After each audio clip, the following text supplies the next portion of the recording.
t'es peut-être déjà demandé pourquoi tu ressens souvent le besoin d'être seul. Et peut-être que tu culpabilises pour ça, ou qu'on te l'a reproché. Tu t'isoles trop, tu devrais voir plus de monde.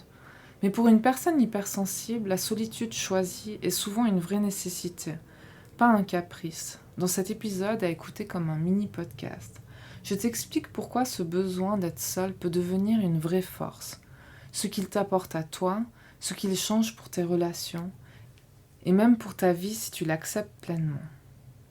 Pourquoi ce besoin de solitude ? Quand tu es hypersensible, tu captes tout, les émotions des autres, les tensions, les non-dits. Rester toute la journée entouré peut littéralement te vider. La solitude, pour toi, c'est comme rebrancher tes batteries. Tu prends du recul, tu vides ce qui t'appartient et ce qui ne t'appartient pas. Et ça change tout. Tu évites de saturer, tu reviens plus aligné, plus présent. Parce que quand tu satures, tu satures pour de vrai. Et tes proches le sentent. Quand tu t'accordes ces moments seuls, tu es plus calme, plus stable, plus à l'écoute. Beaucoup d'hypersensibles utilisent aussi ces moments pour créer, imaginer, inventer ou poser des idées qui deviennent ensuite un métier ou une mission. Est-ce une solitude choisie ou un isolement subi ? Bien sûr, ce besoin peut parfois devenir un piège. Quand tu crains trop d'être envahi, tu peux glisser vers l'isolement subi. Mais la différence, c'est l'intention. Choisir de te retirer pour te ressourcer, ce n'est pas te couper du monde. C'est prendre soin de toi pour mieux revenir vers les autres. Poser clairement tes limites, dire j'ai besoin de ce temps seul, rend tes relations plus saines et plus vraies. Et souvent, ça inspire même les autres à respecter leurs propres besoins. Cette clarté peut aussi nourrir ton rôle si un jour tu accompagnes d'autres personnes à poser leurs propres limites. Alors comment la solitude devient une force ? La solitude peut devenir une force créative incroyable. Certains hypersensibles écrivent leurs plus beaux textes après une simple balade seule. D'autres trouvent leurs idées de projets ou ressentent des réponses qu'ils n'entendaient pas dans le bruit.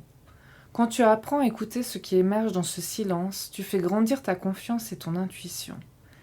Et avec le temps, ça peut même devenir une clé de ton métier. Artiste, auteur, thérapeute, guide. Ce temps seul nourrit ce que tu partages ensuite aux autres. Voici un petit exercice concret. Aujourd'hui, choisis un moment pour toi seul. Par exemple, une balade sans téléphone, écrire dans un carnet ou juste respirer sans te justifier. Demande-toi, qu'est-ce que ce moment change pour toi ? Qu'est-ce que ça change pour ceux que tu aimes ? Et si ça pouvait nourrir une idée pour ton futur ? Si tu le veux, partage-le en commentaire.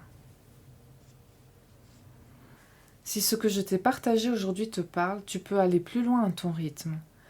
Je t'ai préparé une checklist gratuite, les 7 signaux clés de ton hypersensibilité.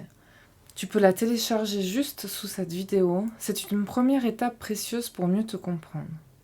Et si tu sens que c'est le bon moment pour transformer ta sensibilité en force, j'ai créé un accompagnement complet en 21 jours avec des pratiques guidées, des soins et des outils concrets.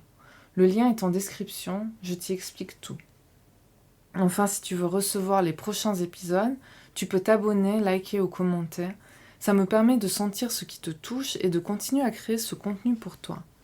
Rappelle-toi, ta sensibilité est précieuse, elle mérite d'être entendue, respectée et guidée avec douceur. Aimer être seul, c'est souvent ce qui te rend plus fort pour être bien entouré.